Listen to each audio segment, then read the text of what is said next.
Hoje, aprenderemos os traços gerais da história da formação desses direitos.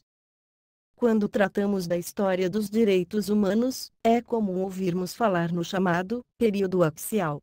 Trata-se de um período na história, estabelecido por Karl Jaspers, e trazido para o Brasil por Fábio Conder Comparato. Esses autores delimitam o período entre os 600 e 480 a.C., como aquele período em que se enunciaram os grandes princípios, e se estabeleceram as diretrizes fundamentais de vida, que vigoram até hoje. A palavra axial tem a ver com a palavra eixo, em alemão. Para Karl Jaspers, essa época marcaria o eixo histórico da humanidade, na qual coexistiram, sem se comunicar entre si, os maiores doutrinadores de todos os tempos.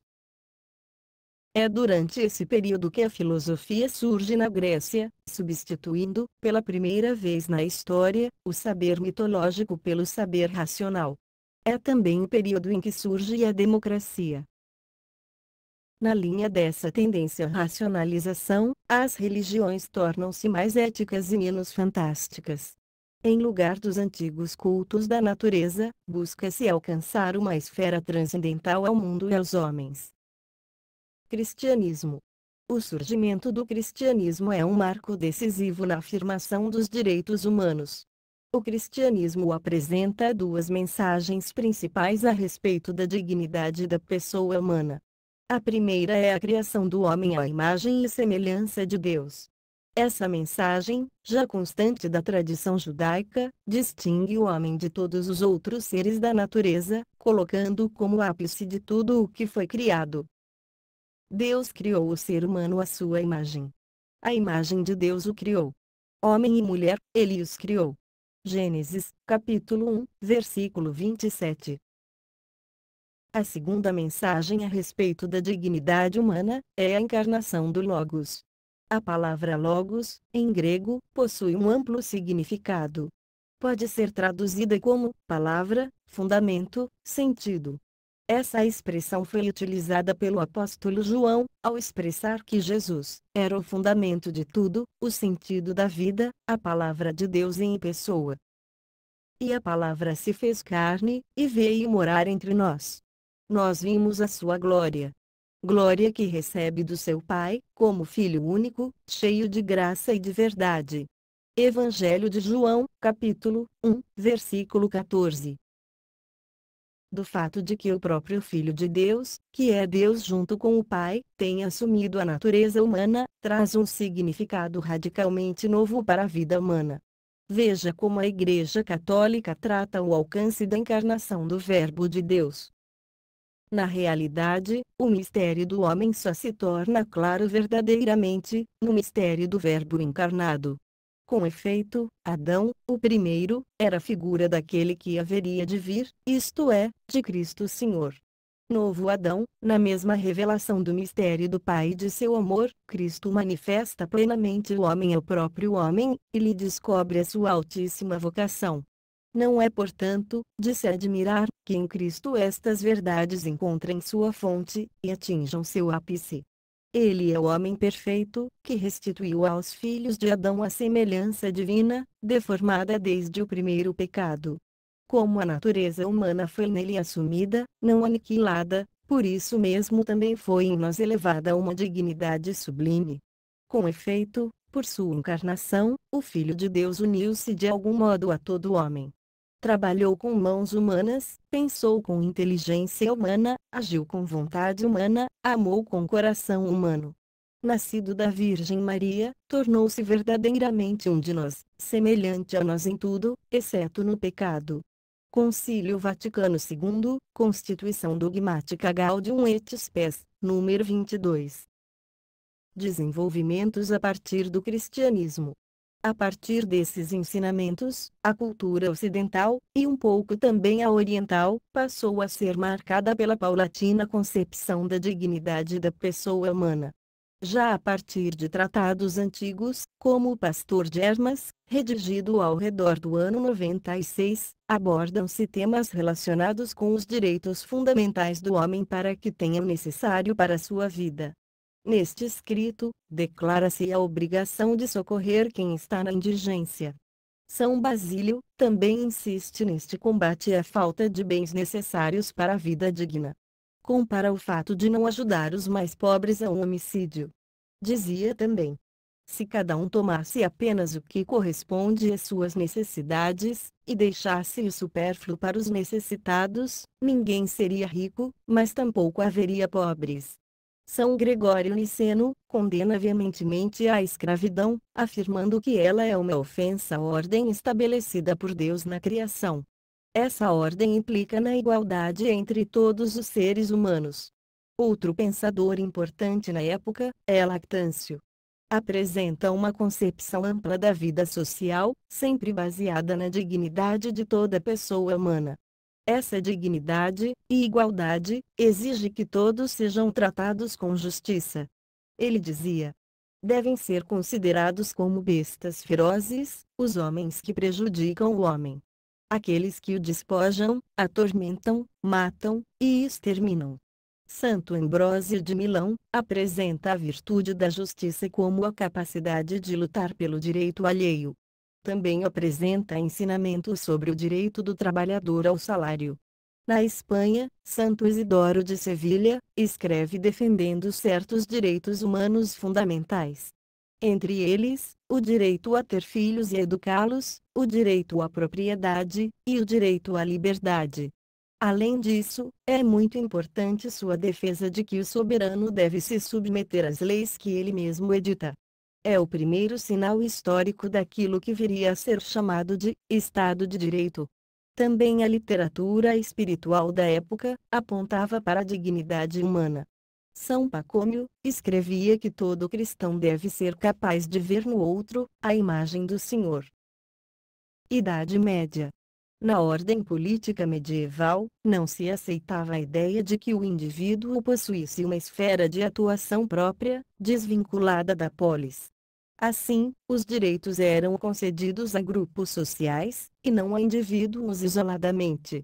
Nesse contexto, embora presente a ideia de dignidade humana, não havia condição de se enunciar a existência de direitos humanos, uma vez que tais direitos são eminentemente individuais.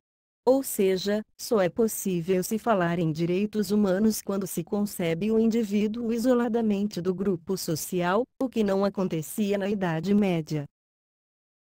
Mas nesse período houve um avanço, à medida em que se passou a reconhecer que o indivíduo estava submetido a duas autoridades: a autoridade espiritual e a autoridade secular. Com esse reconhecimento, estava presente o embrião da ideia de limitação do poder, já que não havia um poder que fosse absoluto. Nesse período, surgem os foros espanhóis. São documentos que recolhem os privilégios concedidos ou reconhecidos pelos soberanos a seus vassalos, não como indivíduos, mas como grupo. Por exemplo, privilégios de corporações de ofício, do clero, dos nobres, e assim por diante. Nesse sentido, os foros constituíam um primeiro esforço visando a limitação dos poderes do soberano, em favor dos direitos dos súditos. Os primeiros foros começam a surgir por volta do ano 1020. Mas o primeiro foro a apresentar características jurídicas de natureza constituinte foi o Foro de León, de 1188, outorgado por Alfonso IX. Tinha forma de um pacto político entre o reino e o rei. Este documento é o primeiro que deve ser mencionado, quando se trata de incorporação na legislação de limitações ao poder do soberano, e não a Carta Magna da Inglaterra, como se costuma fazer. Esse Foro de León contém cláusulas nas quais o rei reconhece a limitação de sua autoridade pela vontade do reino, representado nas cortes pelo arcebispo, pelos bispos, pelos magnatas, e pelos detentores de poder em cada cidade, e estende sua aplicação a todos os habitantes do reino. Na Inglaterra, apareceram as cartas, que também apresentavam limitações ao poder do soberano, em favor de corpos coletivos presentes no reino. Em 1215, surge a famosa Carta Magna, onde são concedidos diversos direitos e liberdades a todos os homens livres da Inglaterra, e à Igreja, assim como desfrutar privilégios e costumes por parte das cidades, distritos, aldeias e barões. Como se trata de um documento de suma importância histórica, vamos estudá-lo mais detidamente. Carta Magna de 1215. A partir do século XI, delineia-se em toda a Europa Ocidental, uma clara tendência de centralização do poder na figura do rei. Um famoso autor daquele tempo, afirmava: cada barão é soberano em sua baronia. Mas o rei é soberano sobre todos. Nesse mesmo período, mas principalmente a partir do século XII, observamos um movimento de resistência a essa centralização. Lembremos que os foros espanhóis e as cartas inglesas começam a surgir justamente nesse período. Na Inglaterra, o rei João aumenta a pressão tributária sobre os barões, para financiar guerras. Esse rei ganhou o nome de João Sem Terra, justamente porque perdeu o ducado da Normandia, que era seu feudo, para a França, em uma de suas disputas bélicas. Em contrapartida, como condição para o pagamento dos impostos, os barões ingleses pressionaram o rei para reconhecer formalmente seus direitos. Ao mesmo tempo, esse rei entrou em colisão com o papado, ao apoiar as pretensões territoriais do imperador Otton IV, sobrinho do rei, em conflito contra o rei da França. Além disso, o rei João Sem Terra recusou-se a aceitar a designação de Stephen Langton como primaz da Inglaterra. Por isso, foi excomungado pelo Papa Inocêncio III. Ao final, pressionado pela Igreja, e pela carência de recursos, João Sem Terra decide submeter-se ao Papa. Declarou a Inglaterra como feudo de Roma, em 1213.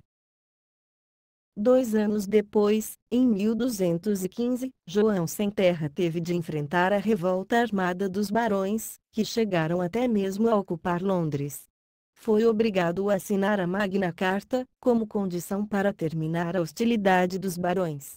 O documento, cuja primeira cláusula trata da liberdade da Igreja, foi-lhe apresentado pelo próprio cardeal Stephen Langton, cuja nomeação o rei havia recusado. Há um dado curioso. Mais tarde, João Sem Terra recorreu ao Papa, que era então seu superior feudal, e o Papa declarou a nulidade do documento, por ter sido obtido mediante coação, e sem o devido reconhecimento pontifício. Mesmo assim, a Magna Carta foi reafirmada várias vezes pelos monarcas posteriores a João. Importância histórica da Magna Carta. O sentido inovador desse documento consistiu no fato de que se reconhecia que os direitos próprios dos dois estamentos livres, a nobreza e o clero, existiam independentemente do consentimento do monarca. Consequentemente, não podiam ser modificados por ele. Aí está o principal fundamento daquilo que viria a ser a democracia moderna. O poder dos governantes passa a ser limitado, não somente por normas superiores fundadas sobre o costume ou sobre a religião, mas também por direitos subjetivos dos governados. Concretizava-se aquilo que, 800 anos antes, defendia Santo Isidoro de Sevilha, como vimos antes. É bem verdade que esses governados ainda não eram o povo, mas apenas a nobreza e o clero. Mas a semente já estava lançada.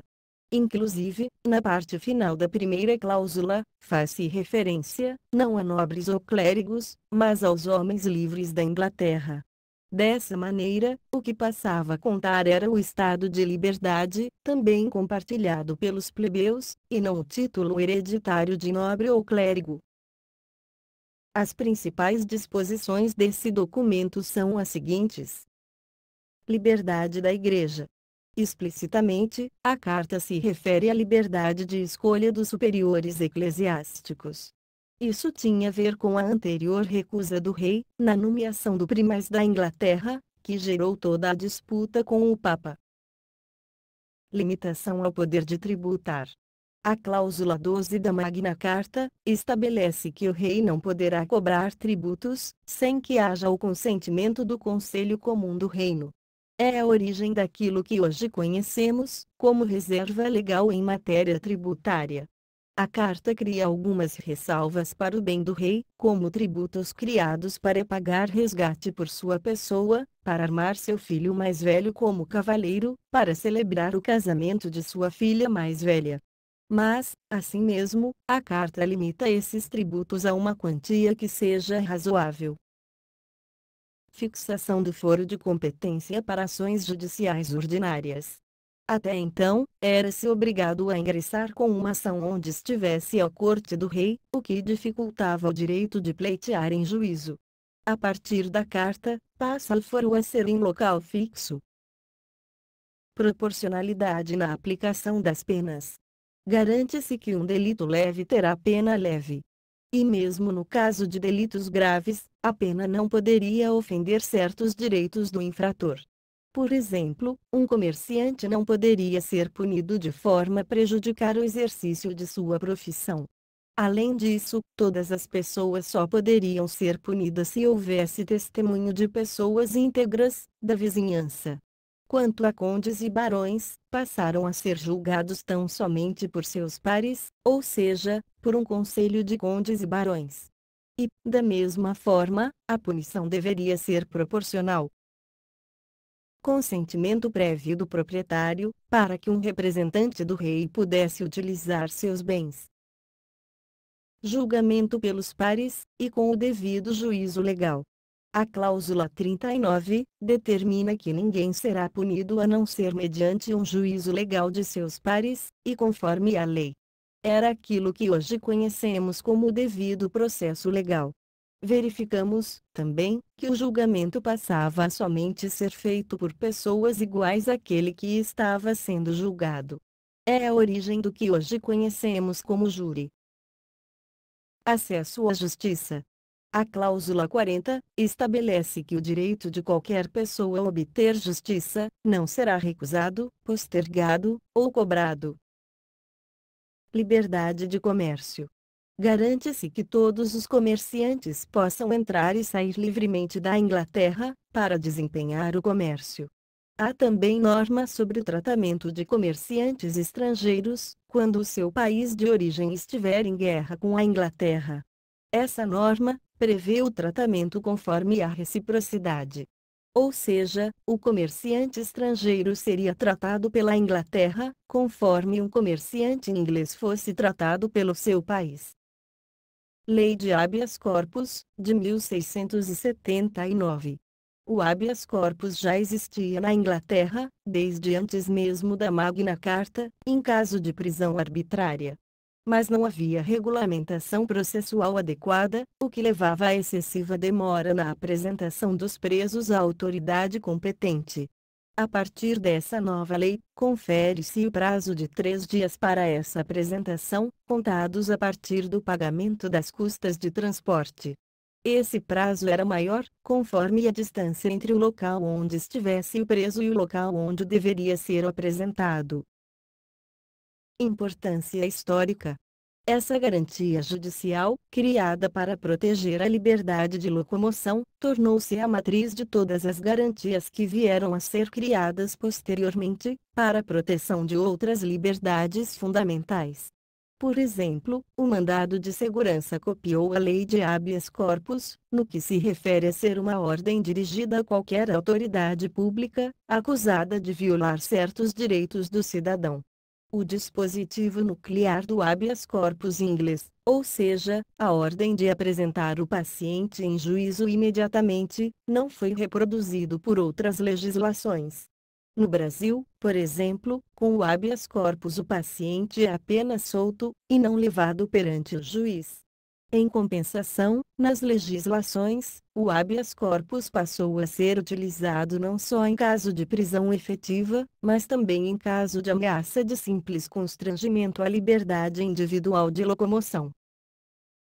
O Bill of Rights de 1689. Trata-se de uma Carta de Direitos, apresentada pelo Parlamento inglês, como condição para que o rei Guilherme I assumisse o trono.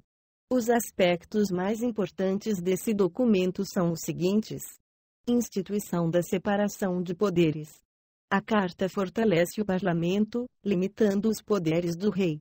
O Parlamento passa a ter competência exclusiva para legislar e para criar tributos, não cabendo ao rei tratar desses assuntos. Além disso, o rei fica condicionado ao consentimento do Parlamento para suspender a vigência ou execução das leis, e para recrutar e manter exército permanente no território, em tempo de paz. É a primeira vez que o absolutismo sofre uma limitação, através dessa separação de poderes. Apesar de não ser uma declaração de direitos humanos, a separação de poderes criada por essa carta é vista atualmente como uma garantia institucional. Ou seja, uma forma de organização do Estado, cuja principal função é proteger os direitos fundamentais da pessoa humana contra o arbítrio do poder. Na carta, o Parlamento é afirmado como órgão encarregado de defender os súditos perante o rei. Por isso, o funcionamento do Parlamento não pode ficar ao exclusivo arbítrio do rei. Fortalecimento da figura do júri. Os jurados deveriam ser sorteados. Estabelecimento de garantias especiais para as eleições e para as funções parlamentares. Por exemplo, a Carta trata da imunidade parlamentar. Ou seja, garante-se a liberdade para um parlamentar usar da palavra e agir no processo legislativo, sem correr o risco de sofrer sanção política ou criminal. Terminamos a primeira parte dessa aula. Depois de seu estudo de aprofundamento, sugerimos completar o conteúdo com a aula seguinte.